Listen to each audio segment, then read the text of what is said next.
অর্ণব বলল, অর্ণব শুনতে চাও কি হয়েছে? মিম হ্যাঁ বলেন। আজকে আমি শোনাবো কি লুকাচ্ছে উনি আমার থেকে। আমার কি আর কি এমন কারণ আছে? মনে মনে অর্ণব বলা শুরু করলো, 3 বছর আগের কথা। তখন আমি অনার্স 4th বর্ষে পড়তাম আর নিসা অনার্স 1ম বর্ষে। ফ্ল্যাশব্যাক। কলেজে ঢুকতে কারোর সাথে সজোরে দেখা খেলাম। ডাল সামলাতে না পেরে আমার সামনের জন পড়ে যাচ্ছিল। তখনই আমি তাকে কোমর পেঁচিয়ে ধরে ফেলি। ঠিক তখনই সামনের জন বলা শুরু করলো, কে রে এটা? আমাকে এভাবে ধাক্কা দিলি? চোখে যখন দেখতে পাস না তাহলে কলেজে আসিস কেন? গিয়ে চোখে ডাক্তার দেখা, শালা কানা অন্ধ কুতুম্বুত কোথাকার। এক শ্বাসের কথাগুলো বলল নিসা। আর অর্ণব নিসার দিকে একদানা অপলক দৃষ্টিতে তাকিয়ে আছে। অর্ণব, এই যে মিস, আপনি নিজে অন্ধ হয়ে আমাকে বকছেন? আপনি অন্ধ আর গিয়ে চোখে ডাক্তার দেখান, আর আমাকে কি বললেন? কুতুম্বুত। আমি যদি কুতুম্বুত হই তাহলে আপনি পেতনি। কথাগুলো বলে অর্ণব নিসাকে ছেড়ে নিচে ফেলে দিতে নিলে নিসা বলল, এই কি করছেন? আমাকে ফেলে দিচ্ছেন কেন? তখনই অর্ণব নিসা হাতটা ধরে ফেললো আর বলল, আমি না চোখে দেখি না আপনাকে ধাক্কা দিয়ে ফেলে দিচ্ছি, তাহলে আপনাকে বাঁচিয়ে কী লাভ হলো? ফেলেই দিই। নিসা, ফেলে দিবেন না প্লিজ। অর্ণব নিসাকে দৌড়ে দাঁড় করালো। এবার রেগে গিয়ে কিছু বলতে যাবে তার আগে ফারিয়া এসে বলা শুরু করলো, আরে অর্ণব ভাইয়া, আপনি এখানে? কেমন আছেন? নিসা, তুই কি চিনিস নাকি এই বেটাকে? ফারিয়া, উনি হচ্ছেন অর্ণব চৌধুরী, আমাদের সবার সিনিয়র ভাইয়া। অর্ণব, হ্যাঁ ভালো আছি, কিন্তু এই মেয়েটাকে আর এখানে কি করছে? ফারিয়া, ও হলো আমার ফ্রেন্ড নিসা, আমাদের কলেজে নতুন অ্যাডমিশন নিয়েছে, অনার্স 1st ইয়ার। ও তো এত বক বক করে কেন বাচ্চাদের মতো? কম কথা বলতে পারে না নাকি? এবার আমার মেজাজ এত খারাপ হলো যে রাগে যেন আমার মাথায় আগুন ধরে গেল। তাই ওনাকে কিছু বলতে যাব তার আগে ফারিয়া আমার হাত শক্ত করে ধরে বলে, ফারিয়া, আচ্ছা তাহলে ভাইয়া আসি। অর্ণব, ঠিক আছে। ফারিয়া আমাকে হেঁচকা টান দিতে দিতে নিয়ে একটা গাছের নিচে দাঁড়ালো। এদিকে আমি রাগে গচগচ করছি আর ফারিয়া দিকে অগ্নিদৃষ্টিতে তাকিয়ে আছে। নিসা, তুই আমাকে ওখানে কিছু না বলতে দিয়ে এভাবে নিয়ে এলি কেন? ফারিয়া, আর নয়তো কি করতাম? তোর কি বেশি মরার শখ হয়েছিল নাকি? নিসা, কেন? তুই জানিস উনিকে? উনি এই কলেজের সিনিয়র আর কলেজের একজন বড় মাপের মানুষ। সব মেয়েদের ক্রাশ উনি, কিন্তু ভাইয়া কাউকে পাত্তা দেয় না, কারো দিকে তাকায়ও না। আর তুই কিনা ওনার সাথে ঝগড়া করছিলি? তোকে যদি এখন কিছু করতো তাহলে তুই বাঁচতে পারতি? ভাগ্যিস আমি কলেজে আগে থেকে পড়তাম, তাহলে ভাইয়াকে চিনি, তোকে বাঁচাতে পারতাম। নিসা, ছেলেটা আসলে ক্রাশ খাওয়ার মতো, যে কেউ দেখলেই ক্রাশ খাবে। না না, এসব আমি কি ভাবছি? এই কুতুম্বুরটার উপর আমি ক্রাশ খাবো? কখনোই না। মনে মনে, ফারিয়া, তুই ভাইয়ার কাছে সরি বলবি। নিসাকে, আমি বলবো সরি ওনাকে? তোর কি মাথা ঠিক আছে? আমি কখনোই ওনার কাছে সরি বলতে পারবো না। না, তোকে বলতে হবে। তোর উপর যদি রেগে থাকে পরে যদি তোকে কিছু বলে, নিসা, ঠিক আছে, দেখা যাবে।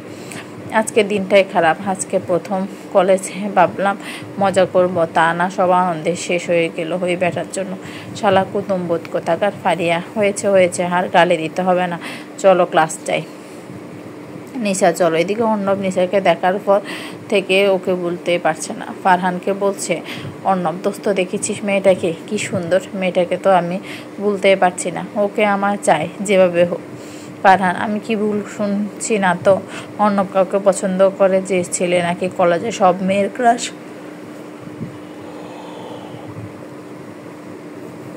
যে ছেলেকে দেখলে সব মেয়ে পছন্দ করে ফেলে, যেখানে যে ছেলে কাউকে পাত্তা দেয় না, সেই ছেলে নাকি এই মেয়েকে পছন্দ করেছে। অর্ণব, মজা করিস না তো, আমি সিরিয়াস। এই মেয়েকে আমি সত্যি পছন্দ করে ফেলেছি। অ্যাট এনি কস্ট এই মেয়েকে আমার চাই। অর্ণব বাসায় আসার পর থেকে নিসাকে বলতে পারছে না, সবসময় নিসার কথা মনে করে যাচ্ছে। রাতে ঘুমাতেও পারেনি ঠিক মতো। পরের দিন কলেজে আসলাম ফারিয়ার সাথে। কলেজে ঢুকে দেখে অর্ণব বসে আছে ওনার ফ্রেন্ডদের সাথে। ওনাকে দেখে ফারিয়া বলল, ফারিয়া দোস্ত, এটাই সুযোগ ভাইয়ার কাছে সরি বলার। কি বলছিস তুই এসব? আমি বলতে পারবো না ওনাকে সরি। দেখ, জিদ করিস না, সরি বলার জন্য মেনে নে। চল, আমি তোকে নিয়ে যাচ্ছি ভাইয়ের কাছে। অর্ণবের কাছে গিয়ে বললাম, নিসা, ভাইয়া শুনছেন? অর্ণব, হ্যাঁ বলো। নিসা, আসলে কালকের জন্য সরি, আমার ভুল হয়ে গিয়েছে। আসলে আপনাকে কালকে এত কিছু বলা উচিত হয়নি। অর্ণব, ও তুমি বলছো সরি, আর আমি তোমার সরি মেনে নিব? ভাবলে কি করে?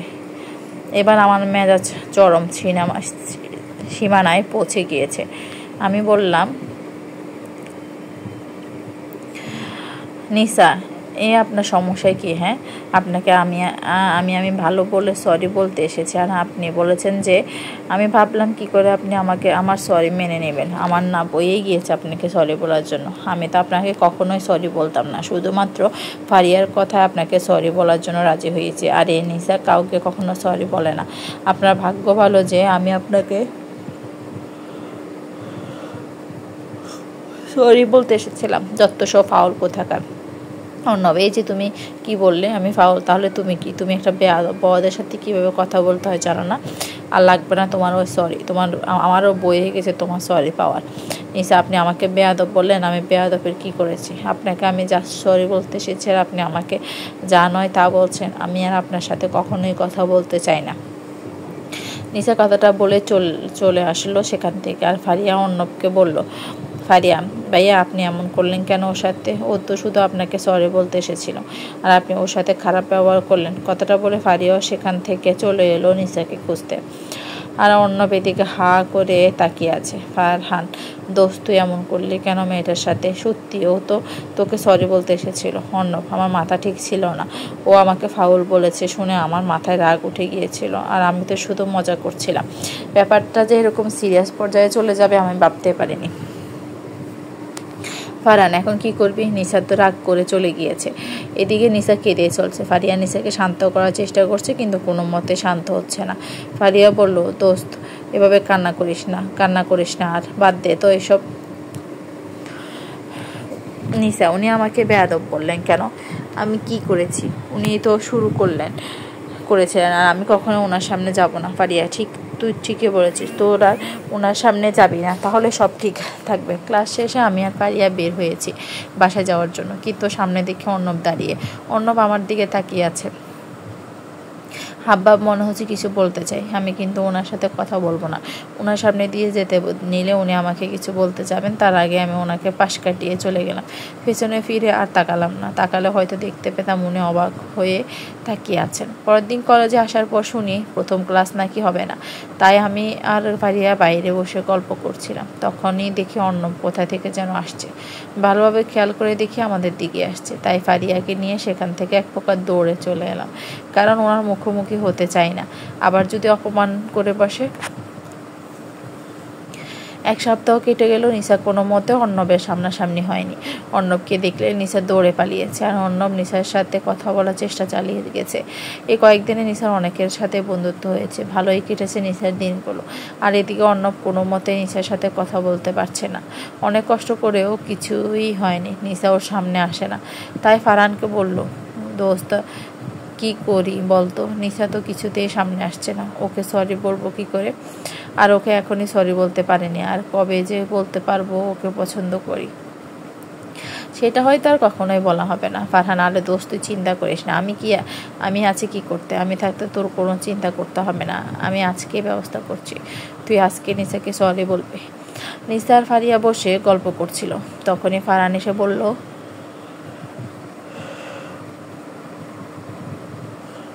ফারহান, নিসা শুনছো? নিসা, আরে ভাইয়া আপনি? জি বলেন। ফারহান, তোমার সাথে কিছু কথা ছিল। নিসা, হ্যাঁ বলেন। ফারহান, এখানে না, একটু দূরে আসো। নিসা, উনি আবার আমার সাথে কি কথা বলতে চাই? আর এখানে বললে না, দূরে বলতে চাই। ব্যাপারটা কি? চলেন ভাইয়া। ফারহান, চলো। ফারহান ভাইয়া হাঁটছে, আর আমি ভাইয়ার পিছে পিছে হাঁটছি। ব্যাপারটা কি? উনি আর আমার সাথে কথা বলতে চাই না বলে এইভাবে কোথায় নিয়ে যাচ্ছে আমাকে। একটু পর দেখলাম ভাইয়া আমাকে ভার্সিটি ক্যাম্পাসের এক জায়গায় নিয়ে এলেন। জায়গাটা মানুষজন নেই বললে চলে, একদম নীরব। হঠাৎ দেখলাম অর্ণব দাঁড়িয়ে আছে। আমাকে ফারহান অর্ণবের কাছে নিয়ে এসে বলল, ফারহান, তাহলে আমি যাই? নিসা, যাই মানে? আপনি না আমার সাথে কথা বলবেন? তাহলে কোথায় যাচ্ছেন? আর উনি এখানে কেন? ফারহান, তোমার সব প্রশ্নের উত্তর অর্ণব দেবে। কথাটা বলেই ফারহান চলে গেল, আর আমি হা করে তাকিয়ে আছি। কিছুই বুঝতে পারছি না কি হচ্ছে। অর্ণব, নিসা শুনছো? নিসা, আমি ভ্রু কুঁচকে অর্ণবের দিকে তাকিয়ে আছি। তাহলে এসব আপনি করেছেন? অর্ণব, আর নয়তো কি করতাম? তুমি তো আমার সামনে আসো না, আমাকে দেখলে পালিয়ে যাও। আমি কি বাঘ নাকি ভাল্লুক যে তুমি এভাবে পালিয়ে যাও? নিসা, আপনার সাথে আমি কোনো কথা বলতে চাই না বলেই চলে যাচ্ছিলাম। অর্ণব, নিসা প্লিজ চলে যেও না, তোমার সাথে আমার কথা আছে। নিসা, আমার সাথে আপনার আবার কিসের কথা? আমার জানার মতে আমার সাথে আপনার কোনো কথাই থাকতে পারে না, আর আমি আপনার সাথে কথা বলবো না। নিসা, অর্ণব, নিসা আই এম সরি, আসলে তোমার সাথে আমার ওই দিন এমন করা উচিত হয়নি। আমার অনেক রাগ উঠে গিয়েছিল, তাই তোমাকে রাগের মাথায় অনেক কিছুই বলে ফেলেছি। সত্যিই সরি। আমি বললাম,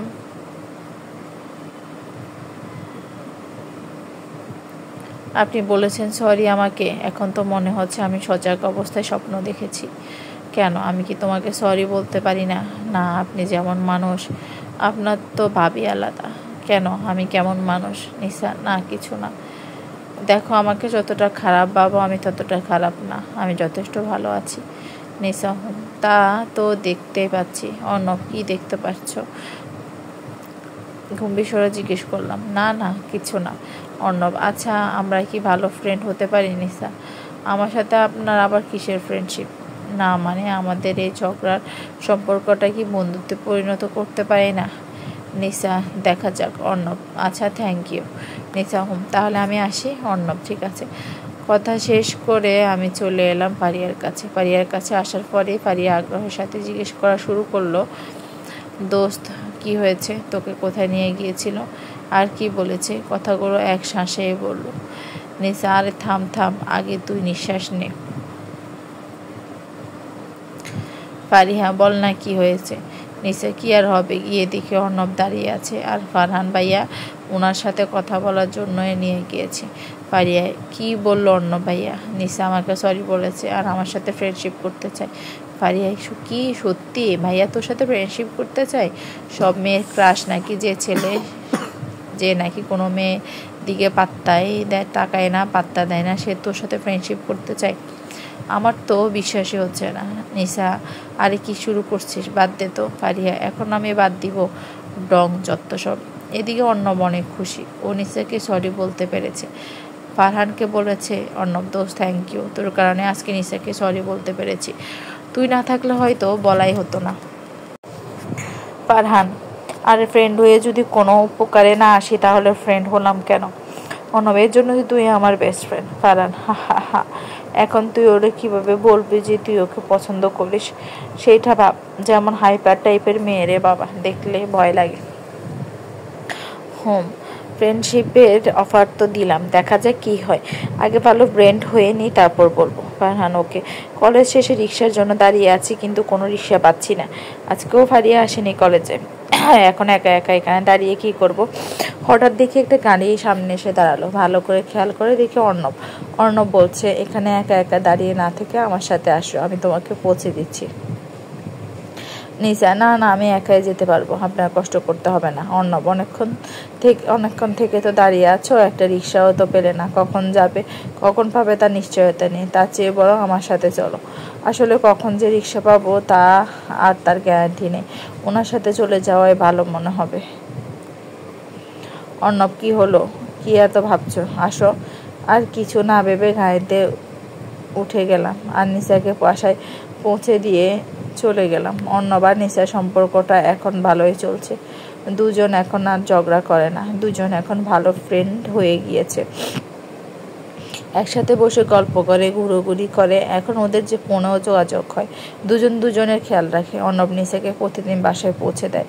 একদিন অর্ণব নিসাকে বাসায় পৌঁছে দেওয়ার সময় বলল, অর্ণব, আচ্ছা আমরা তো এখন অনেক ভালো ফ্রেন্ড। আর ফ্রেন্ড কি কেউ আপনি বলে? তুমি আমাকে তুমি বলে রাখবে, কেমন? নিসা, আচ্ছা ঠিক আছে। তোমার কি কোনো গার্লফ্রেন্ড নেই? অর্ণব, না নেই। নিসা, কাউকে পছন্দ করো নাকি? করি একজনকে, কিন্তু সে বুঝে না। নিসা, কে সে ব্যক্তি? আমার সাথে যে বসে আছে সে। নিসা, কিছু বললে? না কিছু না, সময় হলে বলবো। আচ্ছা ওকে। 2 দিন পর নভেম্বর অনুষ্ঠান। আমি, ফারিয়া, অর্ণব আর ফারহান ভাইয়া একসাথে বসে গল্প করছিলাম। হঠাৎ করে ফারিয়া বলে উঠলো, ফারিয়া দোস্ত, নভেম্বরের অনুষ্ঠানে সবাই শাড়ি পরে আসবে, আমিও পরবো, তুইও কিন্তু শাড়ি পরে আসবে। নিসা, না বাবা, আমি শাড়ি পরবো না, আমি এমনিতে শাড়ি পরতে পারি না, শাড়ি পরে সামলাতেও পারি না। ফারিয়া, আমি কিছু শুনতে চাই না, তুই শাড়ি পরে আসবি, এটাই শেষ কথা। নিশা দোস্ত এমন করিস না প্লিজ। অর্ণব না, মানা করছো কেন? শাড়ি পরে আসবো প্লিজ। আচ্ছা বাবা ঠিক আছে। ফারিহা থ্যাংক ইউ দোস্ত। নভেম্বরের অনুষ্ঠানের দিন নিশা মেরুন কালারের শাড়ি পরে কলেজে এসেছে। ফারিহা আর নিশা একসাথে দাঁড়িয়ে কথা বলছিল। এমন সময় অর্ণব চোখ যায় নিশার দিকে। নিশার দিকে তাকিয়ে অর্ণবের চোখ আটকে যায়। মেরুন কালারের শাড়ি আর এই হালকা সাজে যেন মেয়েটাকে অপসরীর মতো লাগছে। চোখ ধাঁধানো সুন্দর লাগছে। মেয়েটাকে এত সুন্দর লাগছে যা বলার বাহিরে। মেয়েটা এত সুন্দর কেন? আচ্ছা ও যে এত সুন্দর সেটা কি ও জানে? মনে মনে ভাবছে অর্ণব। এদিকে নিশা অর্ণবকে খুঁজে যাচ্ছে কিন্তু পাচ্ছে না। অর্ণব চোখে লুকিয়ে লুকিয়ে দেখছে সেটা নিশা জানে না। একসময় নিশা অর্ণবকে খুঁজতে খুঁজতে এক জায়গায় পেল। নিশা অর্ণবকে দেখে রাগ করে বলল, আপনি এখানে? আর আপনি এতক্ষণ কোথায় ছিলেন? আমি আপনাকে সেই কখন থেকে খুঁজছি। অর্ণব বলল, ছিলাম এদিকে। কেন, কোনো সমস্যা? আমাকে খুঁজছিলে কেন? নিশা, কেন? তোমাকে খুঁজতে গেলে কি কোনো কারণ থাকা লাগবে নাকি? আমি কি তোমাকে খুঁজতে পারি না? আর তুমি আমার সাথে দেখা করোনি কেন? আমি সে কখন এসেছিলাম, তুমি তো আমার কাছে একবার এলে না। অর্ণব, আমি তো তোমার লুকিয়ে লুকিয়ে দেখছিলাম। সামনে থাকলে তো আর ভালো মতো দেখতে পারতাম না। সামনে থাকলে তো নিজেকে একটু কন্ট্রোলও করতে পারতাম না, আর তোমার থেকে দূরে সরে থাকতে পারতাম না। যদি তুমি বুঝতে তোমাকে আমি কতটা চাই, যদি তুমি জানতে তোমাকে আমি কতটা ভালোবাসি। নিশা, কি এত ভাবছো? সেই কখন থেকে আমি যে তোমার সামনে আছি সেটার কোনো গুরুত্ব নেই তোমার? ব্যাপারটা কি বলো তো? অর্ণব, না কিছু না। নিশা, আমাকে কেমন লাগছে সেটাও বললে না। আমি এত কষ্ট করে শাড়ি পরে এসেছি। অর্ণব, খুব সুন্দর লাগছে। শুধু সুন্দর বললে, তাও আবার এমন শুকনো মুখ করে। অর্ণব, তুমি থাকো, আমি আসছি। অর্ণব চলে গেল। এভাবে চলে গেল কেন? আজব তো, আজকে এমন করছে কেন? এরকম অদ্ভুত ব্যবহার করছে কেন? হঠাৎ করে ফারিয়া এসে বলল, ফারিয়া দোস্ত তুই এখানে কি করছিস? তোকে আমি খুঁজছি। নিশা, দেখ না অর্ণব কেমন করছে। আজকে কলেজে আসার পর থেকে আমার কাছে একবারও আসেনি, খুঁজেও পাচ্ছিলাম না। এখানে যখন পেলাম ও ভালো করে কথা না বলেই চলে গেল। হ্যাঁ দোস্ত, একটা কথা বলবো, কিছু মনে করিস না। আমার কেন যেন মনে হয় ভাইয়া তোকে পছন্দ করে। কি যা তা বলছিস? মাথা ঠিক আছে তোর? ও কেন আমাকে পছন্দ করতে যাবে? আমরা অনেক ভালো ফ্রেন্ড, দ্যাটস ইট। ফারিয়া, আমি বললে দোষ? আমি শিওর ভাইয়া তোকে পছন্দ করে, আর তুই একটা বলো তাই এখনও বুঝিস না। আর নয়তো তুই ভাব কলেজে আর কত মেয়ে আছে ভাইয়া, কার জন্য তো কত মেয়ে পাগল, ওদের পাত্তা দেয় না, অথচ তোর সাথে এত ভালো ব্যবহার করে, তোকে এত কেয়ার করে, তোকে ফ্রেন্ড বানিয়েছে, আর তুই কি এখনও বুঝিস না? বাদ দে তো ফারিয়া, তুই আমার কথা মিলিয়ে নিস। আমার কথাই সত্যি হবে। কলেজে এখন সব মেয়ে নিশাকে দেখে হিংসা করে। নিশাকে অর্ণবের সাথে দেখলে সবার হিংসা হয়। সবাই বলা বলি করে, এই মেয়ের মতে এমন কি আছে যা আমাদের মধ্যে নেই? এই মেয়ের সাথে অর্ণব এভাবে মিশে চলাফেরা করে। এদিকে অন্য ফারহানের কাছে গিয়ে ফারহানকে বলে, দোস্ত আমি না আর এভাবে নিশার থেকে দূরে থাকতে পারছি না। আমি যে এত কিছু করি ওর জন্য, ও তাও বোঝে না। আমি ওকে কবে বলতে পারবো যে আমি ওকে ভালোবাসি? ফারহান দোস্ত, আমি বলি কি, তুই তুই নিশাকে বলে দে তুই ওকে ভালোবাসিস। এটাই সবচেয়ে ভালো সুযোগ। অর্ণব, নিশা রাজি হবে তো? ও আমাকে ভুল বুঝবে না তো আবার? ফারহান, তুই বললে তো দেখ, না বললে বুঝবি কি করে? আর আমি সব ব্যবস্থা করছি, তুই চিন্তা করিস না, কেমন? অর্ণব, ঠিক আছে। কিছুক্ষণ পর ফারহান ফারিয়ার কাছে এসে বলল, ফারিহা এদিকে আসো তো। জি ভাইয়া বলেন। ফারহান, নিশাকে গিয়ে বলো অর্ণব ওকে ডাকছে। সেখানে ওকে সরি বলার জন্য ডেকেছিলাম সেখানে। ফারিহা, ঠিক আছে। ফারিহা নিশার কাছে গিয়ে বলল, নিশা অর্ণব ভাইয়া তোকে ডাকছে। আমাকে ডাকছে? কোথায়? যেখানে তোকে সরি বলার জন্য ডেকেছিল ওখানে। নিশা, ওই জায়গায় কেন ডাকলো? ওইখানে কি কথা বলতে পারতো না? আর কি এমন কথা বলবে যে ওইখানে যেতে বললো? ফারিয়া, আমি কিভাবে বলবো? ডেকেছে হয়তো কোনো কাজে, গিয়ে দেখ কি বলে, গেলেই তো বুঝতে পারবে। নিশা, আচ্ছা তাহলে আমি যাচ্ছি। সেই জায়গায় গিয়ে দেখি অর্ণব দাঁড়িয়ে আছে উল্টো দিকে মুখ করে। আমি গিয়ে পেছন দিয়ে ডাক দিলে সে আমার সামনে ফিরে। ওকে দেখে বোঝা যাচ্ছে ও কিছু একটা নিয়ে খুবই টেনশনে আছে। আমি বললাম, নিশা আমাকে ডেকেছিলে? অর্ণব, নিশা এখানে কেন ডেকেছো? কোনো কাজ আছে? আর তোমাকে এত চিন্তিত লাগছে কেন? কিছু হয়েছে? অর্ণব, দেখো তোমাকে একটা কথা বলার ছিল। হ্যাঁ বলো। অর্ণব, কিভাবে বলবো বুঝতে পারছি না। নিশা, কি এমন কথা? তুমি আগে শান্ত হও তারপর বলো। অর্ণব একটা জোরে নিঃশ্বাস নিয়ে বলা শুরু করলো, দেখো নিশা, তোমাকে আমি ভালোবাসি। তোমাকে যেদিন আমি কলেজে প্রথম দেখি সেদিনে আমি তোমাকে পছন্দ করে ফেলি, আর আস্তে আস্তে সেটা ভালোবাসায় পরিণত হয়। আমি সত্যিই তোমাকে অনেক ভালোবাসি। আমি তোমাকে এতটাই বেশি ভালোবাসি যেটা আমি কখনো কাউকে বলে বোঝাতে পারবো না। তুমি আমার প্রথম ভালোবাসা, এর আগে কখনো কাউকে ভালোবাসিনি। তোমাকে প্রথমবার দেখে যেমনটা ফিল হয়েছিল, বিশ্বাস করো এর আগে কখনো কাউকে দেখে এমন ফিল হয়নি। আজ পর্যন্ত আমি কোনো মেয়ের দিকে ভালো করে তাকাইনি। তুমি আমাকে ভুল বোঝো না। আমি জানি না তুমি আমার সম্পর্কে কী ভাবো। আমি তোমাকে কষ্ট দিয়ে কথা বলতে চাই না। আমার কথা যদি তুমি কষ্ট পেয়ে থাকো তাহলে সরি। নিশ্চয় তুমি আমাকে ভালোবাসো, তুমি আমার সম্পর্কে এসব ভাবো, আমি কখনো কল্পনাও করতে পারিনি। আমি তো জানতাম তুমি আমার ভালো ফ্রেন্ড, আর আমি তোমাকে একজন ফ্রেন্ড ছাড়া কখনো অন্য কিছু ভাবিনি। আমি তোমার সাথে আর কখনো কোনো কথা বলতে চাই না, আর তোমার সামনেও আসতে চাই না। কথাটা বলে নিশা চলে যাচ্ছে, আর অন্য ভাগ করে তাকিয়ে আছে। কিছুক্ষণ পর অর্ণব নিশাকে ডাকতে থাকে, কিন্তু নিশার পেছনে না তাকিয়ে কোনো উত্তর না দিয়ে চলে গেল। অর্ণব অনেকক্ষণ ধরে সেখানে দাঁড়িয়ে আছে আর ভাবছে কি থেকে কি হয়ে গেল। নিশা ওকে ভুল বুঝে গেল, ওর ভালোবাসাটা বুঝলো না। এদিকে নিশা ফারিয়ার কাছে গিয়ে ফারিয়াকে জড়িয়ে ধরে কান্না করে দিল। ফারিয়া নিশাকে জিজ্ঞেস করলো কি হয়েছে, কান্না করছিস কেন? অর্ণব ভাইয়া তোকে ডেকে কি বললো? নিশা, অর্ণব আমাকে বলেছে ও নাকি আমাকে ভালোবাসে। ফারিয়া, সত্যি ভাইয়া তোকে ভালোবাসে? এটা তো ভালো কথা, তো তুই কান্না করছিস কেন? নিশা, তুই এটাকে ভালো কথা বলছিস? আমি ওকে এত ভালো ফ্রেন্ড ভাবতাম, আর ও কিনা আমাকে অন্য নজরে দেখে। ফারিয়া, দেখেছিস আমার কথাই সত্যি হলো। আমি তোকে বলেছিলাম না ভাইয়া তোকে পছন্দ করে, আর আমার কথা মিলিয়ে নিস। এখন মিলাতে পারছিস তো আমার কথা? নিশা, তুই চুপ থাকবি? নিশা কান্নাকাটি করে ওয়াশরুমে গেল ফ্রেশ হতে। নিশা ফ্রেশ হচ্ছিল, এমন সময় মনে হলো কেউ ওর পেছনে আছে আর ওকে দেখছে। নিশার পেছনে তাকিয়ে দেখে অর্ণব দাঁড়িয়ে আছে। নিশা অবাক হয়ে জিজ্ঞেস করলো, তুমি এখানে কি করছো? নিশা রেগে গিয়ে চলে যেতে নিলে অর্ণবর হাত চেপে ধরে। নিশার পেছনে তাকিয়ে বলল, আমার হাত ধরছো কেন? অর্ণব কথার উত্তর না দিয়ে একটানে নিশাকে ওর সাথে কাছে নিয়ে এলো। নিশা ওর কাছে নিজেকে ছাড়ানোর চেষ্টা করছে, কিন্তু পারছে না। অর্ণব নিশাকে এত কাছে নিয়ে এসেছে যে অর্ণবের নিশার মুখে পড়ছে। অর্ণব 2 হাত দিয়ে নিশার গাল ধরে নিশার কপালের ঠোঁট ছুঁয়ে দিল। নিশা হালকা কেঁপে উঠলো। তারপর অর্ণব বলল, দেখো নিশা, আমি সত্যি তোমাকে অনেক ভালোবাসি। নিশা অর্ণবের থেকে একটু ছাড়া পাওয়া মাত্র অর্ণবকে এক ধাক্কা মেরে নিজেকে দূরে সরিয়ে নিয়ে দৌড় দিল। আর অর্ণব একটা মুচকি হাসি দিয়ে বলল, পালিয়ে যাবে কোথায়? আমার কাছেই ফিরে আসতে হবে।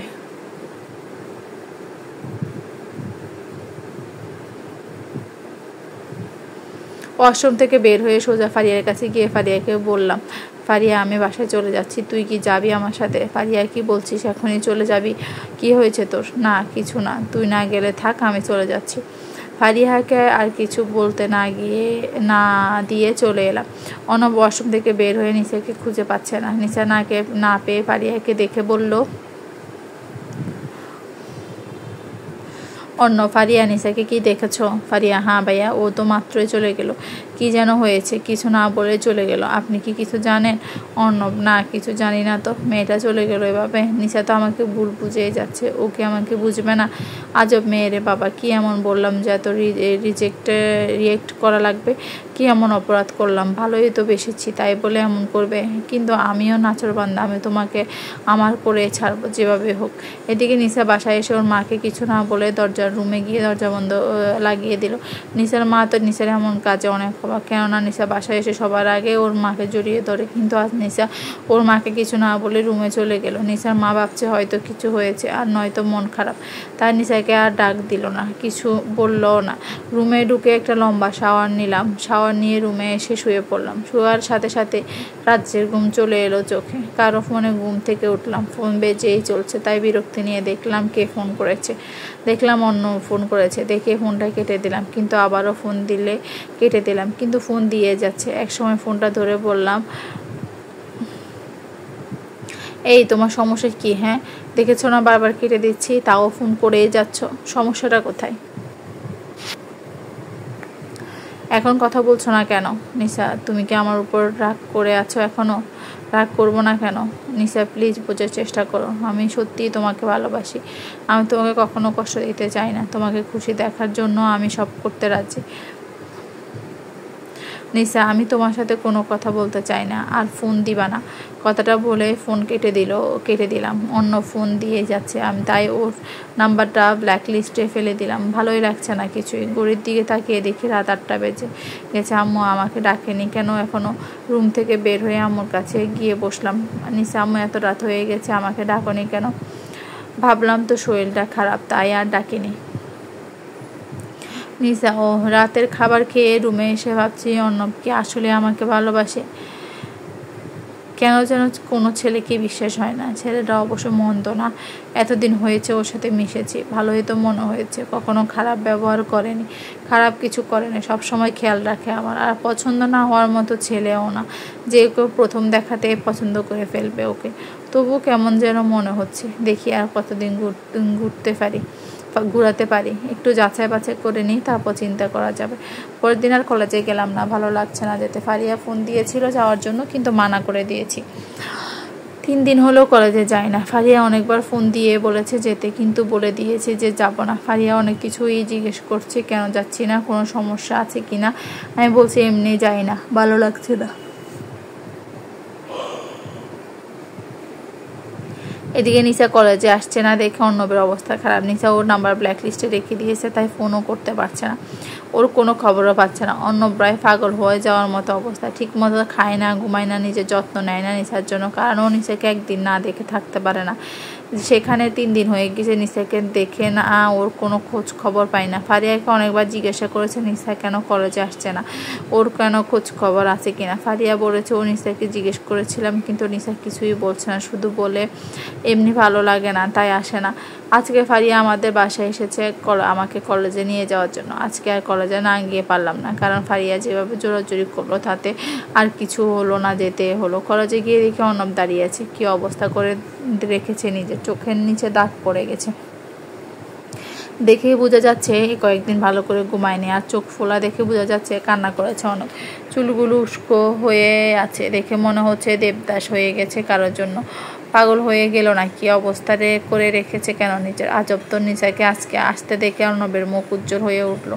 নিসাকে দেখে অনেক খুশি হয়েছে। নিসা যখন অর্ণবের পাশ দিয়ে যাচ্ছিল, অর্ণব আগ্রহের সাথে তাকিয়ে কিছু বলতে যাবে, তার আগে নিসা ওর পাশ কাটিয়ে চলে গেল, আর অর্ণব হা করে তাকিয়ে আছে। নিসা এখন প্রতিদিন কলেজে আসছে ঠিকই, কিন্তু অর্ণবকে ইগনোর করে চলেছে। অর্ণবের সাথে কোনো কথা বলছে না। অর্ণব অনেকবার চেষ্টা করেছে কোনো কথা বলার, কিন্তু নিসা কোনো মতেই কথা বলছে না। নিসা কথা বলছে না দেখে ফারিয়া বলল, নিসা তুই অন্য ভাইয়ার সাথে কথা বলছিস না কেন? ভাইয়া তোর সাথে কথা বলতে এলে তুই এড়িয়ে চলে যাস। আমি এ ব্যাপারে কোনো কথা বলতে চাই না। তুই কি জানিস তুই 3 দিন কলেজে আসিসনি, তাই ভাইয়া তোর খবর আমার থেকে নিয়েছে। আর তুই আসিসনি বলে ভাইয়া নিজের কি হাল করেছে তুই কি জানিস? ভাইয়া আসলে তোকে অনেক ভালোবাসে। তুই কেন ভাইয়াকে এভাবে কষ্ট দিচ্ছিস? ভাইয়া তো কোনো দিক দিয়ে খারাপ না, তাহলে তুই কেন রাজি হচ্ছিস না? আমি বুঝলাম না। নিসা আরও কিছুদিন ঘুরুক, দেখি কত ঘুরতে পারে, তারপর না হয় কিছু করবে। নিসা একদিন ওর ক্লাসের ফ্রেন্ড আবিরের সাথে বসে গল্প করছিল, হঠাৎ করে ঠাস করে উঠলো, তাকিয়ে দেখে অর্ণব আবিরকে থাপ্পড় মেরেছে। আমি বসা থেকে উঠে দাঁড়ালাম, আর অর্ণব আবিরের কলার ধরে বলে উঠলো, আর কোনোদিন যদি নিসার আশেপাশে দেখছি তোকে, তাহলে তোর অবস্থা আরও খারাপ হবে। আর এখন এখান থেকে চলে যা। আমার মাথায় আগুন ধরে গেল। আমি জিজ্ঞেস করলাম, আপনার সমস্যা কি? আপনি ওকে থাপ্পড় মারলেন কেন? গুন্ডামি শুরু করেছেন নাকি? আসলে তোমাকে ওর সাথে দেখে আমার রাগ উঠে গিয়েছিল, তাই রাগ কন্ট্রোল করতে না পেরে থাপ্পড় মেরেছি। তাই বলে মারবেন?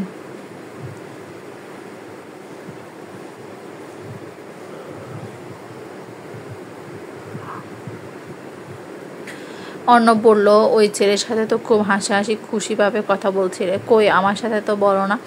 আর তুমি আমাকে আপনি আপনি করে বলছো কেন? আমি কার সাথে কিভাবে কথা বলবো সেটা কি আপনি আমাকে ঠিক করে দিবেন নাকি?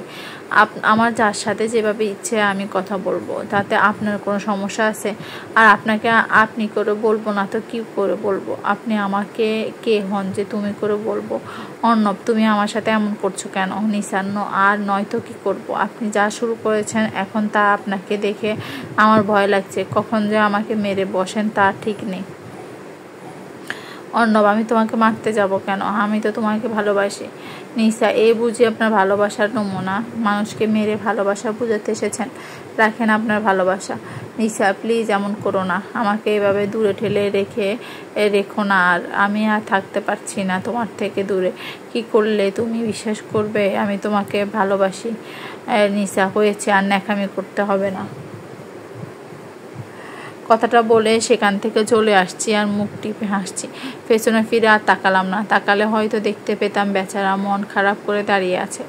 লোকটা আসলে আমাকে ভালোবাসে। বাসুক না ভালো না করছে কে, আমিও আর একটু মজা নিই, বেটাকে ঠিক মতো জব্দ করি। ফারিয়া আর আমি বসে আছি। ফারিয়া বলল, ফারিয়া দোস্ত, তুই কি রাজি হবি না?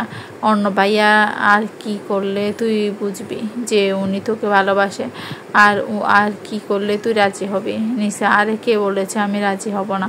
আমি বুঝছি যে ও আমাকে আসলে ভালোবাসে। আমি তো পরীক্ষা করেছিলাম ও কি আসলে আমাকে ভালোবাসে কিনা, আর মজা নিচ্ছিলাম। বেচারা আসলে মন খারাপ, সময় হলে বলে দিব, চিন্তা করিস না। আমি আবার এতটাও খারাপ না আর পাশানো না। ফারিয়া, তুই পারিস বটে, এক্ষেত্রে তোকে মজা করতে হবে। আজব মেয়ে, তুই তো জানিস আমি কেমন টাইপের। মজা করতে আমার অনেক ভালো লাগে, আর এই ক্ষেত্রে মজা না নিলে তো এত বড় মজাটাই মিস করতাম। ফারিয়া, হয়েছে, আর মজা করতে হবে না, এবার চল, ক্লাস শুরু হয়ে যাবে। নিসা, চল যাই। ফারিয়া আজকে হঠাৎ করে বলছে। ফারিয়া, নিসা চল তো, একটা জায়গায় যাব। নিসা, কোথায় যাবে হঠাৎ করে? ফারিয়া, আরে চল না।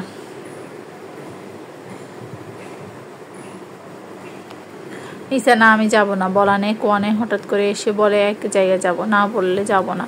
ফারিয়া, এই তুই সবসময় এত জিদ করিস কেন বলতো? যেতে বলছি, এখন যাবে কেন? এত প্রশ্ন করছিস কেন? তো যাওয়ার ইচ্ছে থাকলে তুই যা, আমার ইচ্ছা নেই যাওয়ার। ফারিয়া, আরে গেলেই তো দেখতে পাবি, তোর জন্য সারপ্রাইজ আছে। কি সারপ্রাইজ? আমার জন্য আবার? ফারিয়া, হ্যাঁ এবার চল, দেরি হয়ে যাচ্ছে। চল গিয়েই দেখি কি সারপ্রাইজ আছে আমার জন্য।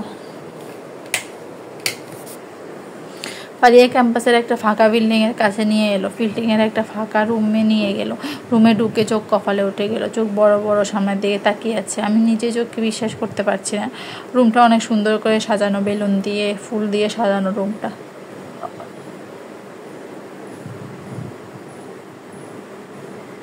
আর সেখানে দাঁড়িয়ে আছে অর্ণব। বুঝতে আর বাকি রইল না যে অর্ণবের কাজ। না চাইতেও আমার মুখে হাসি ফুটলো। অর্ণব আমাকে দেখে এক গাল হাসি দিল। ভাবছি লোকটা আসলে একটা পাগল। ফারহান ভাইও আছে সেখানে। বুঝলাম যে এটা এদের বাসায় সবার প্ল্যান। আমাকে না জানিয়ে ফারিয়াও এসব করেছে। হায় রে মানুষ, বলে বড় একটা নিঃশ্বাস পেলাম। সামনে গিয়ে অর্ণবের সামনে দাঁড়ালে অর্ণব বলতে থাকে, দেখো নিসা, আমি জানি না তুমি আমার সম্পর্কে কী ভাবো, কিন্তু আমি তোমার সম্পর্কে অনেক কিছুই ভাবি। তুমি আমার প্রতিটা মুহূর্তে ভাবনায় আছো। আমি প্রতিটা মুহূর্তে তোমাকে ছাড়া অন্য কাউকে চিন্তা করতে পারি না। তুমি আমার ভাবনায় মিশে আছো, যেটাকে আমি ইচ্ছে করলেও ভুলতে পারি না। আমি তোমাকে কখনো কোনো পরিস্থিতিতে ছেড়ে যাব না, তুমি আমাকে বিশ্বাস করতে পারো। আর যাই করি না কেন, আমি তোমাকে কখনো ছাড়বো না। তোমার পাশে সারা জীবন থাকতে চাই, নিঃশব্দে সারা জীবন তোমার সাথে কাটাতে চাই, তোমার হাতে হাত রেখে চলতে চাই তোমার সাথে। আমি তোমাকে পাগলের মতো ভালোবাসি। তোমাকে ছাড়া আমি থাকতে পারবো না। তোমার সাথে আমি প্রতিটা মুহূর্ত কাটাতে চাই। দিবে আমাকে থাকতে তোমার পাশে, কাটাতে দিবে তোমার সাথে প্রতিটা মুহূর্ত, ধরতে দিবে তোমার হাত, তোমার হাতে হাত রেখে চলতে দিবে তোমার সাথে। অর্ণব কথা শুনে আমার চোখ দিয়ে পানি ঝরছে। তবে এটা খুশির পানি না, কষ্টের পানি নয়। এই মানুষটা এতটা ভালোবাসে আমাকে, অদ্ভুত লাগছে। ফারিয়ার দিকে তাকালে ফারিয়া মাথায় নাড়িয়ে হ্যাঁ বলেছে। আমাকে হ্যাঁ বলতে বলেছে। আজকে অনেক খুশি লাগছে অর্ণবকে দেখে। আমি অর্ণবের দিকে তাকিয়ে মাথা নাড়িয়ে হ্যাঁ বললে অর্ণব একটু হাঁটু গেড়ে বসে আমার সামনে, এক গুচ্ছ গোলাপ ফুল দিয়ে বলে, I love you so much, will you accept my proposal and flower? আমি ওর হাতের ফুলগুলো নিয়ে বললাম, yes, I love you too. Arnab উঠে দাঁড়িয়ে আমার হাত ধরে বলেছে, থ্যাংক ইউ। আমি আর অর্ণব দুজনের দিকে দৃষ্টিতে তাকিয়ে আছি। আজকে অর্ণবকে দেখতে ভালো লাগছে, শুধু তাকিয়ে থাকতে ইচ্ছে করছে। একটু পর ফারহান ভাইয়া বলে উঠলো, ফারহান, উফ, আমরা যে এখানে আছি সেটার কি কোনো খবর আছে? তোদের কাহিনী শেষ হলে আর দেখা দেখি শেষ হলে এবার আমাদের সাথেও একটু কথা বল। অর্ণব, শালা একটু কথাও বলতে দিস না কেন? তোর হিংসা হচ্ছে আমাদের দেখে, নাকি তোর কপালে গিয়েও এখনও কেউ জুটলো না তাই দেখে দুঃখ পাচ্ছিস? চিন্তা করিস না, তুইও একটা পেয়ে যাবে। এখন আর কাঁদিস না। ফারহান, কার সামনে কি বলছিস? খেয়াল আছে? তুই ভাবির সামনে আমাকে এভাবে অপমান করতে পারিস না। ওদের কথা শুনে আমি আর ফারিয়া হেসে দিলাম। আজ 1 মাস ঘুরার পর নিশা রাজি হয়েছে। অর্ণব জেনে আজ খুশি, বাদ মানছে না। নিশা অনেক খুশি আজকে। আফটার অল এমন একটা ছেলেকে ফেলে কে না খুশি হবে। আমাদের অর্ণবের সম্পর্কটা ভালোই চলছে। ওর সাথে প্রতিদিন দেখা করি, ঘোরাঘুরি করি, রাত জেগে মোবাইলে কথা বলি। অর্ণব আমার অনেক কেয়ার করে, প্রতি মুহূর্তের খোঁজ খবর নেয়, কখন কি করছি, ঠিক মতো খেয়েছি কিনা সব কিছুই খেয়াল রাখে। মাঝে মাঝে বিরক্ত হয়ে যায়, ওর মতো এত কেয়ার আর ভালো লাগে। এখন পর্যন্ত আমাকে একটু কষ্ট দেয়নি। আমার সব আবদার পূরণ করেছে, আমার সব পাগলামিতে সায় দিয়েছে, কখনো বিরক্ত হয়নি।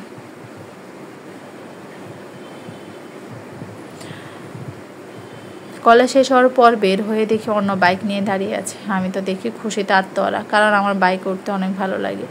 আর এই কথা একদিন আমি অর্ণবকে বলেছিলাম, আর এই জন্যই অর্ণব আমার শখ পূরণ করতে বাইক নিয়ে এসেছে। অনেক অবাকও লাগছে, এই মানুষটার কাছে আমি কি না পাইছি, যা চেয়েছি সব দিয়েছে, শুধু কিছু জিনিস বলার আগে এনে দিয়েছে। আমি শুধু আমার ইচ্ছের কথা বলেছি, তাতেও বাইক নিয়ে এসেছে। মানুষটা আসলে একটা পাগল। সামনে গিয়ে বললাম, বাইক নিয়ে এসেছো কেন? তুমি না বলেছিলে বাইকেও করতে তোমার অনেক ভালো লাগে? আমি তো এমনি বলেছিলাম, তাই বলে বাইক নিয়ে আসবে? অর্ণব, কেন তুমি খুশি হওনি? আমি তো ভাবলাম তুমি খুশি হবে। নিশা, তাহলে আর কি, চলো যাই। আমি পিক করে হেসে দিলাম, আর অর্ণব অসহায়ের মতো তাকিয়ে আছে। আমি বললাম, আরে আমি তো মজা করছিলাম, তুমি তো সিরিয়াস হয়ে গেছো। আমি অনেক খুশি হয়েছি, তুমি আমার একটু বলাতে আমার ইচ্ছা পূরণ করতে চলে এসেছো। থ্যাংক ইউ, চলো যাই। অর্ণব, চলো। অর্ণব আজকে আমাকে নিয়ে অনেক ঘুরছে, আমরা অনেক মজা করেছি। বর্তমানে সেদিন আমরা অনেক ঘুরেছি, অনেক মজা করেছিলাম। আমি আর নিশা বাইক নিয়ে ঘুরছিলাম, কিন্তু হঠাৎ করে একটা অ্যাক্সিডেন্ট করলাম। কথাটা বললে অর্ণব কান্না শুরু করলো। উনি এমনভাবে কান্না করছে যেন ওনাকে দেখে আমি পুরো অবাক হয়ে যাচ্ছি। আমি বললাম, মিম, কি হয়েছে? আপনি কান্না করছেন কেন? অর্ণব চুপ। মিম, তারপর কি হয়েছে? অর্ণব বলা শুরু করলো। আমি আর নিশাকে বাইক নিয়ে ঘুরলাম, হঠাৎ করে একটা ট্রাকের সাথে ধাক্কা লেগে অ্যাক্সিডেন্ট করলাম। আমি আর নিশা বাইক থেকে পড়ে যাই। আমি পায়ে অনেক ব্যথা পেয়েছিলাম, আর মাথায়ও ব্যথা পেয়েছিলাম। পাশের দিকে তাকিয়ে দেখি নিশা রক্তাক্ত অবস্থায় পড়ে আছে। ওর এই অবস্থা দেখে আমার মাথা কাজ করছিল না, আর আমার মাথা ঘুরছিল। ওর অবস্থা খুবই খারাপ ছিল। আশেপাশে মানুষ জড়ো হওয়া শুরু করে। আমাদেরকে একটা হসপিটালে নিয়ে যাওয়া হয়। হসপিটালে আসার সাথে সাথে নিশাকে ইমার্জেন্সিতে নিয়ে যাওয়া হয়। আমি পায়ে আর মাথায় ব্যথা পাওয়ায় আমাকেও চিকিৎসার জন্য নেওয়া হয়। আমার পা আর মাথা ব্যান্ডেজ করেছিল একটা নার্স, কিন্তু আমার মাথা শুধু নিচে চিন্তা করছিল, ও কি অবস্থায় আছে, কেমন আছে। আমি বারবার বলছিলাম নার্সকে তাড়াতাড়ি করতে। আমার চোখ দিয়ে শুধু পানি পড়ছিল। আমার পা আর মাথা ব্যান্ডেজ করা শেষ হলে আমি নার্সকে বলি যে আমার সাথে যে মেয়েটি এসেছিল সে কোথায় আছে, আমি তার কাছে যাব। নার্সটা আমাকে প্রথমে যেতে বাধা দিয়েছিল। পরে বলছিল যে আপনার পায়ের অবস্থা এখন ভালো নয়, আপনি হাঁটতে পারবেন না, আর আপনি হাঁটলে আপনার পায়ের অবস্থা আরও খারাপ হতে পারে। কিন্তু আমি জোর করে যাচ্ছিলাম, বলছিলাম যে আপনি আমাকে বলেন ও কোথায় আছে, আমি যেতে পারবো, আমার কিচ্ছু হবে না। আমার এই অবস্থার জন্য প্রথমে যেতে দিতে না চাইলেও পরে আমার অবস্থা দেখে যেতে দিতে রাজি হয়। নার্সটা আমাকে দৌড়ে নিয়ে এসে দেখে নিচে অপারেশন থিয়েটারে আছেন। আমি নার্সকে জিজ্ঞেস করলাম নিচের কী হয়েছে। উনি বললো ওনার অপারেশন চলছে, রুগীর অবস্থা ক্রিটিক্যাল, ওনার মাথায় ব্যথা পাওয়াতে অনেক ব্লিডিং হয়েছে, আর অবস্থা খুবই খারাপ। কথাটা বলে নার্সটা চলে গেল, আর আমি পাশে থাকা চেয়ারে ধপ করে বসে পড়লাম। আমার চোখ দিয়ে শুধু পানি পড়ছিল, হাসু আর হাত পা অনেক কাঁপছিল। একটু পরে দেখি নিশা বাবা মা আর আমার বাবা মা আসছে। আমাকে দেখে আমার বাবা মা আমার কাছে এসে জিজ্ঞেস করলো কী হয়েছে, কীভাবে অ্যাক্সিডেন্ট করলাম। আমি কিছুই বলতে পারছিলাম না। নিশার বাবা মা অনেক কান্না করছিল। অনেকক্ষণ হয়ে গিয়েছে, কিন্তু অপারেশন থিয়েটার থেকে কেউ বের হচ্ছে না। আমার যেন আর সময় পার হচ্ছিল না। প্রতিটা সেকেন্ড মনে হচ্ছিল এক ঘন্টা। অনেক পর অপারেশন থিয়েটার থেকে ডাক্তার বের হলে আমি দৌড়িয়ে যাই ওনার কাছে। হাঁটতে অনেক কষ্ট হচ্ছিল, কিন্তু তাও জিজ্ঞেস করছিলাম। ডাক্তারকে জিজ্ঞেস করলাম নিশা কেমন আছে, ওর এখন কী অবস্থা। ডাক্তার বললো, দেখুন আমরা সর্বোচ্চ চেষ্টা চালিয়ে যাচ্ছি, কিন্তু পেশেন্টের অবস্থা ভালো নয়, ওনার অনেক ব্লিডিং হয়েছে, আমরা ওনার লাইফের কোনো গ্যারান্টি দিতে পারছি না। আল্লাহর উপর ভরসা রাখুন, এখন ওনার হাতে সব কিছু, আমাদের মতো করে চেষ্টা চালিয়ে যাচ্ছি। ডাক্তারের কথা শুনে আমার হাত পা ঠান্ডা হয়ে আসছিল, অবশ হয়ে আসছিল, গলা বাড়ি হয়ে আসছিল, কিন্তু তাও কষ্ট করে বললাম আমি কি এখন দেখা করতে পারি। উনি বললেন রুগী এখন আইসিইউতে, ওনার সাথে দেখা করা যাবে না। আমি অনেক রিকোয়েস্ট করে নিশার সাথে একবার দেখা করার জন্য আর কান্না করতে থাকি। ডাক্তার আমার অবস্থা দেখে আমাকে ভেতরে যাওয়ার পারমিশন দেন আর বলেন বেশিক্ষণ না থাকতে। আমি ডাক্তারের কথা শুনে এক দৌড়ে ভেতরে গেলাম। ভেতরে যেতে দেখে নিশা বেডে শুয়ে আছে, ওর জ্ঞান নেই। আমি ওর পাশে গিয়ে বসি, ওর দিকে তাকিয়ে থাকি। নিশা হাতটা আমার হাতে নিয়ে কান্না করতে লাগলাম। ভাবলাম মেয়েটা কতটা কষ্টে আছে। অনেকক্ষণ ধরে বসে আছে। একটা নার্স এসে আমাকে বাইরে যেতে বললো, কিন্তু আমি অনেক রিকোয়েস্ট করে রয়ে গেলাম। একবার বাড়ি থেকে বের হয়ে নিশার বাবা মা আমাকে ধরে কান্না করতে লাগলো। আমি ওনাদেরকে সান্ত্বনা দিয়ে বললাম যে কিছু হবে না। রাতে নিশার সাথে বসেছিলাম। নিশা তখনও জ্ঞানে ফিরেনি। নিশার পাশে বসে সারা রাত কাটিয়ে দিই, কিন্তু ওর কোনো উন্নতি হচ্ছে না। সকালে হঠাৎ করে দেখলাম নিশার নিঃশ্বাস নিতে কষ্ট হচ্ছে। আমি তাড়াতাড়ি করে ডাক্তার আর নার্সকে ডাকতে থাকি। ওরা এখানে এসে নিশাকে দেখতে থাকে। আমি পাশে দাঁড়িয়েছিলাম। একটু পর ডাক্তার বললো, শি ইজ নো মোর। কথাটা শুনে আমি ধপ করে বসে পারি। আমি ভাবতেও পারছি না যে নিশা আর নেই। আমার চোখ দিয়ে অনবরত পানি পড়ছিল। নিশার কাছে গিয়ে লাস্টবার ওর দিকে তাকিয়ে সেখান থেকে চলে আসি। সেটাই ছিল আমার আর নিশার কাটানোর শেষ মুহূর্ত। কখনো ভাবতেও পারিনি যে নিশাকে আমি এভাবে ছেড়ে চলে যাব, আমাকে এভাবে একা ছেড়ে করে চলে যাবে। আমি আজও ওকে ভুলতে পারিনি। জানি না কখনো ভুলতে পারবো কিনা। ওর সাথে কাটানো প্রত্যেক মুহূর্তে আমি ভুলতে পারবো না। ও আমার প্রথম ভালোবাসা ছিল।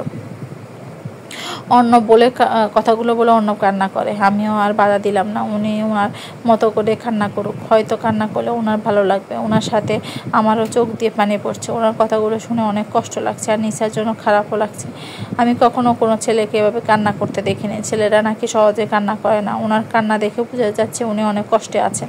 ভাবছি যে উনি আসলেই কি নিশাকে অনেক ভালোবাসেন, কেননা এতটা ভালো না বাসলে কেউ এমন করে না। এখন আমার কাছে সব কিছু পানির মতো পরিষ্কার। এই কারণে উনি আমাকে মেনে নিতে পারবেন না বলেছিলেন। এই জন্য উনি আমার থেকে দূরে থাকেন। উনি নিশাকে তো মারা গিয়েছে, তবুও উনি নিশার স্মৃতি আঁকড়ে ধরে বসে আছেন। ওনার তো বোঝা উচিত যে নিশা মারা গিয়েছে, ও আর কখনো ফিরে আসবে না। যে একবার চলে যায় সে আর কখনো ফিরে আসবে না। অনেকক্ষণ ধরে আকাশের দিকে তাকিয়ে আছি। উনিও চুপ করে আছেন। দুজনের মাঝে নীরবতা আজ কাজ করছে। অনেকক্ষণ পর আমি বললাম, মিম আচ্ছা শুনুন। অর্ণব হ্যাঁ বলেন। মিম আমি জানি আপনি নিশাকে অনেক ভালোবাসেন। আপনি নিশাকে কখনো ভুলতে পারবেন না। অর্ণব আচ্ছা আমরা কি ভালো ফ্রেন্ড হতে পারি না? আমি জানি আপনি আমাকে মেনে নিতে পারবেন না। আপনার মনে শুধু নিশার জন্য জায়গা আছে, অন্য কারোর জন্য না।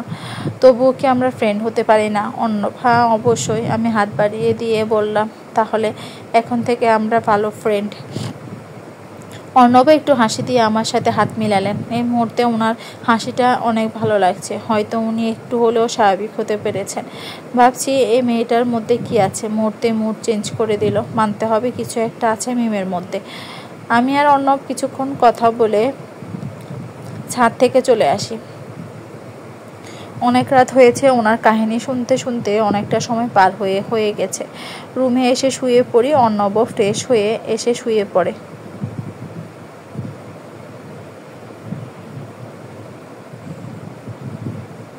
সকালে ঘুম থেকে উঠে ফ্রেশ হয়ে নামাজ পড়ে নিচে নামলাম। রান্নাঘরের দিকে পা বাড়ালাম নাস্তা বানানোর জন্য। রান্না করে দেখি সার্ভেন্ট চলে এসেছে।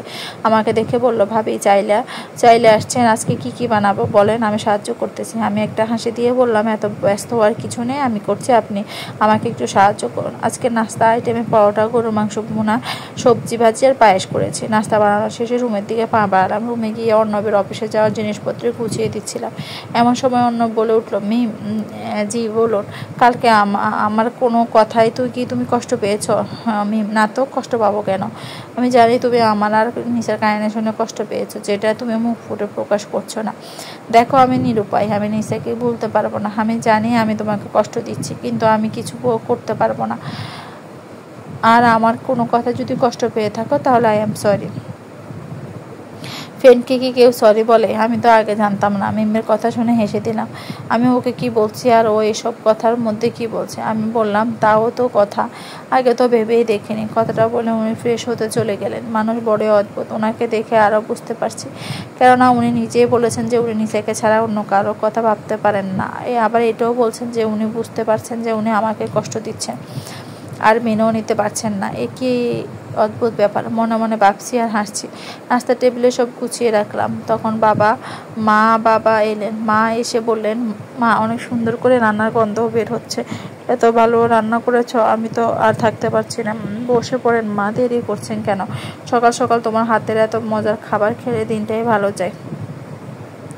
কি যে বলেন না মা, অর্ণব এসে বলল। সবাই একসাথে বসে খেলাম। অর্ণব নাস্তা করে অফিসে চলে গেল। রাতে ডিনার শেষে সবাই রুমে বই পড়ছিল আর অর্ণব ল্যাপটপে কাজ করছিল। একটু পরে ল্যাপটপ রেখে বলে উঠলো, তোমার দেখি বই পড়ার অনেক নেশা। যে কোনো বই হলেই হয়, পড়া শুরু করে দিই। বই পড়তে আমার অনেক ভালো লাগে, বলতে গেলে বই পড়ার আমার একটা শখ। অর্ণব, তাই তো দেখতে পাচ্ছি। ফেভারিট রাইটারকে? কোনো লেখকের বই পড়তে বেশি ভালো লাগে? সমরেশ মজুমদার। ওনার লেখার মান অনেক ভালো, উনি অনেক সুন্দর করে লেখেন আর ওনার লেখা অত্যন্ত আধুনিক। উনার প্রত্যেকটা বইয়ের প্রত্যেকটা চরিত্র অন্যরকমভাবে ফুটিয়ে তুলেছেন। আপনার ফেভারিট রাইটারকে? হুমায়ুন আহমেদ। উনি অনেক ভালো লেখক, ওনারও কিছু বই পড়েছি। হুমায়ুন আহমেদের সবচেয়ে আলোচিত সৃষ্টি কি জানো? হিমু। বড্ড এলোমেলো তার জীবন, ছোটবেলা থেকে মহাপুরুষ হওয়ার জন্য পথে নেমেছিল। আর তার বাবা একমাত্র শিক্ষক ছিলেন তার বাবা। হিমু যাতে কোনো পিছুটা না থাকে সেজন্য তার বাবা মাকে মেরে ফেলেছিল। জানো, আমার না মাঝে মাঝে হিমু হয়ে যেতে ইচ্ছে করে। আমিও বিশ্বাস করি। আমার কাছে 5টি নীল পদ্ম আছে, সেখান থেকে একটা পদ্ম আমি নিচে দিয়েছিলাম, বাকি 4টা এখনো আমার কাছে আছে। সম্পূর্ণ হিমুর হতে না পারলেও আমি আমার জীবনের রূপার মতো কাউকে খুব আশা করি। আমি আসবো না জেনেও যে নীল শাড়ি, লাল টিপ, চোখ কাজল দিয়ে পথ চেয়ে বসে থাকবে। আমার ছন্দহীন স্রোতের বিপরীতে চলা জীবনের সাথে সে মানিয়ে নেবে, আমার জ্যোৎস্না বিলাসের সঙ্গী হবে। আমি জানি হিমুদের কোনো পিছুটান থাকতে নেই। অনেকে ভাবে যে হিমুদের ভালোবাসতে নেই, কিন্তু না, আমি হিমুর মধ্যে একটা অসাধারণ প্রেমিক খুঁজে পেয়েছি, যে কিনা দূর থেকে কিছু না পাওয়ার লোভ না করে ইচ্ছে করে ভালোবাসতে জানে, যে যখন ইচ্ছে রূপার একদম কাছে যেতে পারে। সব প্রেমিকেরাই রূপার মতো হয় যদি তার ভালোবাসা সত্যি হয়। আর কথা শুনে অন্যবার কিছু বলল না। আজকে সকালে ঘুম থেকে ফ্রেশ হয়ে নামাজ পড়ার আগে ভাবলাম অর্ণবকে ডাক দিই নামাজ পড়ার জন্য, তাই ওনাকে ডাক দিলাম নামাজ পড়ার জন্য। উনি আমার ডাকে ঘুম থেকে উঠে ফ্রেশ হয়ে আমার সাথে নামাজ পড়লেন। অনেক ভালো লাগছে আজকে একসাথে নামাজ পড়ে। নামাজ শেষ করে ছাদে গেলাম। সকালের পরিবেশটা অনেক সুন্দর লাগে। এই সময়টা চারিদিকে একদম শান্ত থাকে, অন্যরকম একটা ভালো লাগে কাজ করে এই সময়টায়। ছাদে দাঁড়িয়ে আছে, এখনো পুরোপুরি আলো ফোটেনি, চারদিকে হালকা আলো ফুটেছে। দূরের আকাশে লাল আলো দেখা যাচ্ছে, মানে সূর্য উঠেছে। হালকা বাতাস বইছে, বাতাসে একটা বৃষ্টি গন্ধ আছে, যে কারণে নিঃশ্বাস নিতে অনেক ভালো লাগে। পাখিরা কিচিরমিচির করছে আর ওরা এখন স্থান থেকে বেরিয়ে গিয়েছে। চোখ বন্ধ করে দাঁড়িয়ে ভালো করে পরিবেশটা অনুভব করছি আর জোরে জোরে নিঃশ্বাস নিচ্ছি। এই সময়টায় মনে হয় প্রাণ ভরে নিঃশ্বাস নেওয়াই যায়। অনেকক্ষণ ধরে দাঁড়িয়ে আছি, হঠাৎ করে যে কেন ডাক দিল, পেছনে তাকিয়ে দেখে অর্ণব দাঁড়িয়ে আছে। আমি বললাম, আপনি এখানে? দেখতে এলাম। কি করছো এখানে? সকালের পরিবেশটা অনুভব করছি। সকালটা অনেক ভালো লাগে দেখতে। চারপাশটা কতটা স্নিগ্ধ লাগছে, চারপাশটা একদম নীরব নিস্তব্ধ, কেন কোলাহল নেই। একটা মুহূর্ত অন্য কোনো সময় পাওয়া যায় না। মনে হয় মন খুলে নিঃশ্বাস নেওয়া যায়। অর্ণব, আমাকে তো বললে না আসার জন্য, একা একা চলে এসেছো। আমাকে ডাক দিলেও তো পারতা, ভাবলাম আসবেন কিনা, তাই একা একা চলে এসেছি। এখন যখন চলে এসেছেন তাহলে আমার সাথে সঙ্গ দিতে পারেন, সেই জন্য তো এসেছি। তবে এখন যদি কফি হয় তাহলে মন্দ হয় না। আমি হেসে বললাম, ঠিক আছে, আপনি থাকুন, আমি নিয়ে আসছি।